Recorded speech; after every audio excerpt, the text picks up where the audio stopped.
Сәлеметсіздер ме достар, сіздермен Pixsoft және мен Дәулет.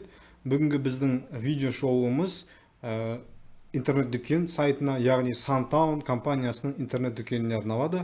Бұл компания сантехникалық тауарларды, сантехникалық өнімдерді, приборларды сатумен айналысатын компания. Осы компанияға біз интернет-дүкен жасап берген болатынбыз. Бірге отырып, осы сайттың функционалын, қалай жасалған жайлы талқылап, шоу жасайық. Сіздерге де қызықты болады деген ойдамын. Егер сізде интернет-дүкенді жасату ойыңызда болса, бізге тапсырыс берсеңіздер болады. Ол үшін жай ғана сілтеменің төменгі осы видеоның астында сілтемелерге кіріп, біздің телефон нөмірі арқылы немесе инстаграмға кіріп директке жазсаңыздар болады. Жалпы Сантаун сайтының біз қазір басты бетіндеміз. Басты бетінде бізде негізгі ақпараттар орналасқан, яғни ол бірінші шапканы айтатын болсақ, яғни сайттың бірінші блогын айтатын болсақ, міне көріп тұрғандай мышкада бұл жерде будни с 9 до 6, то есть яғни бұл жерде қай уақыт аралығында жұмыс жасайтын жайлы, телефон нөмірі және адресі көрсетілген. Және Сантаун компаниясының негізгі логотипі, және іздеу жүйесі, және корзина, және вход, регистрация сілтемелері. Батырмасы десек те болады. Бұл жерде корзина деген түсінікті деп ойлаймын. Қазір бір тексеріп көреміз. Іздеу жүйесі ол бұл жерде тауарларды іздейді. Вход регистрация, мысалы, вход регистрация бір батырма ретінде жасалынған. Екеуінде бастаңыз, бір нәрсе шығады. Негізі көбінесе адамдар бірінші авторизация жасауды жиі қолданатын болғандықтан да біз авторизация, яғни войти деген окноны бірінші шығаруға дұрыс деп шешім қабылдадық. Мысалы, менде қазір жеке кабинет бар, сол кабинет арқылы кіре аламын кабинетіме.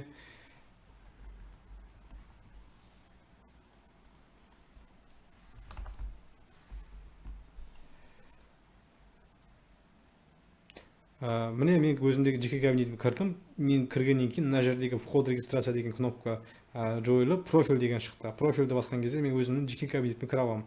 Жеке кабинетімде мен өзімнің аты жөнім, телефон нөмірім, адресім тұрады, және құпия сөзді өзгерте аламын, және ақпараттарымды өзгерте аламын. Тек қана телефон нөмірді өзгерте алмаймын. Бұл жердегі қосымша ақпараттарды мен қай кезде қолданамын десеңіз, бұл жердегі ақпаратты біз тапсырыс берер кезде осы қолданушы каждый тапсырыс сайын өзінің аты жөнін, адресін жазып жүруді біз алып тастап, яғни бір рет жеке кабинетіне жазған кезде сол ақпараттарды әр тапсырыста қолданатындай етіп жасадық. Басты бетке қайта өтейік. Басты бетте біз көреміз, менюді көреміз, яғни контакты, о компании, новинки каталога и хиты продаж деген страницаларды көреміз. Контакты ол біздің контактыларымыз, яғни мына жерде картамыз болады, қай жерде орналасқанымыз, толық адрес, телефон нөміріміз, почтамыз болады. Және о компании. О компанияде бұл жерде яғни компанияның тарихы жайлы жазуға болады, компанияның ақпаратын енгіземіз. Новинки каталога дегенге барсақ, бұл жерде бізде жаңадан шыққан каталогтағы тауарлар тұру керек. Бұл жерде өкінішке орай әзірше жоқ. Және хиты продаж бұл жерде де әзірше пустой болып тұр. Бірақ негізі админкада енгізілсе, бұл жерде енгізуге болады. Айтпақшы, бұл сайттың админкасын біз сіздерге көрсете алмаймыз, өйткені құпияланған ақпарат. Және біз сіздерге бірақ осыған ұқсайтын біздің өзіміздің үлгі ретінде жасалған админкамыз бар. Соны сіздерге көрсете аламыз. Оны көру үшін бізге тек қана консультацияға жазылсаңыздар болғаны. Енді қазір біз басты бетке қайта өтейік. Басты беттен кейін негізгі меню, яғни каталогты көріп тұрмыз.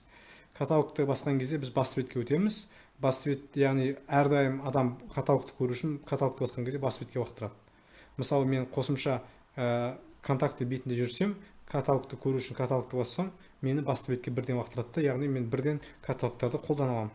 Бұл жерде мен унитазды наводить еткенде мышканы просто так наводить еткенде, менде осы унитаздың ішіндегі пат разделдер шығады. Бұл өте ыңғайлы, яғни адам артық қимылды жасамауға әкелетін нәрсе.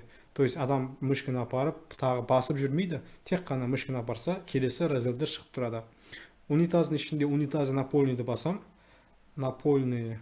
Және одан кейін сол унитаздың категориясындағы маған тауарларды сайт ұсынады. Бұл жерде қарап тұрсаңыздар, унитаздардың суреттері өздерінше ерекше, әрқайсы әртүрлі, және неше түрлі унитаздар бар, бағасына сәйкес. Бұл жерде бірден сатып алу функциясы жоқ, бірден корзинаға салып, сатып алу мүмкіндігі қарастырылған. және міне сайттың сол жақ қатпалын қарасаңыздар, бұл жерде сайтқа арналған, тауарларға арналған фильтрлер бар. Фильтрлер цена бойынша, яғни бағасы бойынша бар. Мысалы, андай төмен бағадан көруге болады. Біз фильтрді бұрдық, мына жақта сайттың данныйлары өзгеріп тұр автоматически. Производительдер бойынша біз өзгерте аламыз. Сосын, мысалы, страна бойынша осылай өзгерте аламыз. Чехия десек, Чехияда шыққан өнімдер шығаруға болады. Және цветтер бойынша, мысалы, черный десек, черный шығарамыз. Бізде қазір черный сурет жоқ. Егер белый десек, белыйды, то есть белый түстегі, ақ түстегі унитаздарды біз алып шығып көрдік. Яғни фильтрлер жұмыс жасайды. Қайттан басты бетке өтеміз.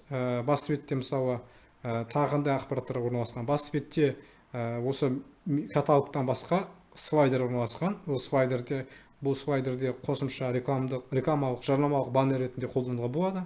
Жаңалықтар болсын, акциялар болсын, соны сурет ретінде жасап, фотошоппен әдеміреп сайтқа салып қоюға болады. Оны да уже админкадан жасауға болады. Және бұл жерде унитаздар, душевые кабины, сместители, ванны, аксессуары деген негізгі разделдер, көп қолданылатын, көп сұранысқа ие бөлімдер қойылған. Осыны басып, бірден ваннаға өтіп кетуге болады деген сияқты. Так, артқа қайтайық. Келесі басты бетте популярные товары. Бұл жерде негізгі көп сұранысқа ие товарлар орналасқан. Бағаларда олардың аты жөні, координасы орналасқан. Енді бір товардың ішіне кіріп көрейік. Бір товардың ішіне кіріп, жақсылап қарап көрейік, қандай ақпараттар бар екен. Мысалы, сместитель дегенде, сместитель для раковины деген товарда қандай ақпараттар бар? Бірнеше суреттер бар. Суреттерді слайдер арқылы төменгі жағынан таңдауға болады, ауыстыруға болады, толық ақпаратын көруге болады, және мына жерде параметрлерін көруге болады, яғни характеристикасын көруге болады товарлардың. Код товара, страна производитель, артикул гарантия, производители, изделия, және басқа да бірнеше параметрлер, қалаған параметрлерді қоса аласыздар. Наличие қанша штук бар, бағасы қанша теңге, және корзинаға қанша товардың данасын салуға болатындығы жайлы көрсетілген. Және бұл жерде тағы да барлық интернет дүкендерде бардай поделиться, яғни share, яғни әлеуметтік желіде бөлісу, біреуге хат ретінде жолдау осы товарда, сондай функция қосылған. Товарлардың описаниясы бар және характеристикасы бар. Описаниясы деген белгіленіп тұрады автоматты түрде, характеристикасын бассам, менде бірден характеристика шығатын болады. Характеристика бұл жерде тағы да қосымша құнды ақпараттар енгізілген товар жайлы. Және төменгі жағында похожие товары, яғни ұқсас товарлар тұрады осы сайтта. Ұқсас товарлар категория бойынша ұқсастығын анықтап, бір-біріне ұсынып отырады қолданушыларға. Сіздерге түсінікті деп ойлаймын. Енді сайттың футер, яғни сайттың соңғы бөліміне өтейік, соңғы блогына.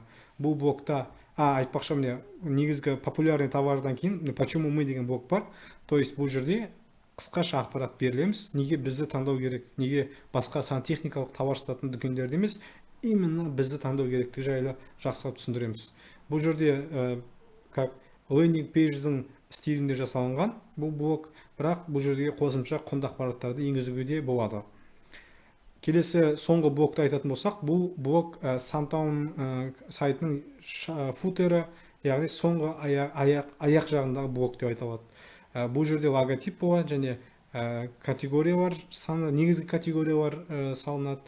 Анас, яғни жаңағы жоғарыдағы менюдағыдай батырмалар төменгі жағында тағы да орналасады. Және базалық контактілер, яғни негізгі клиентке қажетті контактілерді осы жерге көрсетеміз. Өйткені клиент жоғарғы қайттан шығуға ерінуі мүмкін. Номерін іздейді, төменнен всегда табады. Жалпы қазір поиск жасап көрейік. Мысалы, ванна деп жазсақ, бізге ваннаның данныйларын шығарып береді. Міне бізге ванналар шығарып беріп отыр. Сол сияқты. Мысалы, бір қазір ваннаның корзинаға салып көрейік. Мысалы, оформить заказ. Мен жаңа, мысалы, мен бір унитаз салдым, потом бір ваннаны салдым. Менде общая сумманы шығарып тұр. Осы данныйлар арқылы мен заявка тастау үшін, заказ беру үшін мен аты жөнімді, телефон номерімді, адресімді және қосымша ақпараттарымды, яғни дополнительный информациялар жазып бере аламын. Егер мен картамен төлей алатын болсам, оплата картой банка деп басып, бірден заказ тастаған кезде солай картамен төлейтінді мен білдіре аламын. Қазір мен перерасчет жасап көрейін. Егер мен бірнеше товар қосатын болсам, менде общая сумма өзгере ме? Иә, қазір өзгеріп тұр. Товарды өшіре аламын, удалить деген батырманы басып, яғни тек қана менде қазір унитаз қалды. Жалпы бұл сайт сіздерге ұнады деген ойдамын. Өйткені бұл сайтты да біз көп уақыт жасадық. Шамамен бір айға жуық уақытта бұл сайт жасалып бітті дизайнымен қоса. Сайт Laravel платформасында, яғни фреймворкінде жасалынған. Бағдарламалық бөлігін айтатын болсақ, дизайны біздің өзіміздің компанияның бас дизайнері Асылжан мырза жасаған. Жалпы егер осындай керемет жақсы сападағы жылдам жұмыс жасайтын интернет дүкендер керек болса, бізге міндетті түрде байланысыңыздар бізбен. Ол үшін төмендегі, осы видеоның төмендегі сілтемелерге өтіп, біздің сайтқа кіріп, номерімізді алып, соған хабарлассаңыздар болады. Болмаса, Instagram парақшамызға кіріп, дайректке жазсаңыздар болады. Және біздің YouTube және Instagram парақшамызға жазылып қойыңыздар. Егер сіз кәсіпкер, маркетолог болсаңыз, немесе IT саласына қызығатын болсаңыздар, осы дизайн, маркетинг саласына қызығатын болсаңыздар, сіздерге біздің арнамыз ұнайды деген ойдамыз. Сіздермен болған Пиксов және Дәулет, сау саламатта болыңыздар.